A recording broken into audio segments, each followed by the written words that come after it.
Во одлична здравствена кондиција и во кругот на најблиските од семејството, дедо Цане Гелевски од Борилчево го прослави 100-тиот роден ден. Иако во локалната самоуправа на Чешиново Облешево немаат официјална евиденција, сепак 100-годишниот Гелевски се смета за најстар жител во општината и меѓу најстарите во Кочанскиот регион. Цел живот се занимавал со сточарство, имал стадо од неколку стотини овци, па дружењето со животните и секојдневниот престој во природа му биле едно од најголемите задоволства. На лекар не бил веќе 40 години и освен потешкотиите со слухот и видот поради годините, за други проблеми со здравјето не може да се пожали.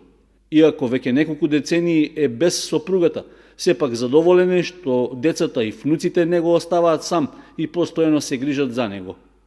Во сеќавањата за минатото, 100-годишниот старец се подсетува на воениот и поствоениот период и скромниот овчарски живот, благодарен што животната судбина му овозможила да има добар брак од кој се изродиле 3 сина.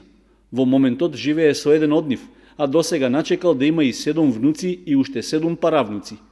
Дувајќи во свеќата од роденденската торта, дедо Цане од Борилчево рече дека најголема желба му е луѓето околу себе да ги гледа радосни и среќни, исполнети со верба, љубов и душевен мир, без грижи за материјалната добивка.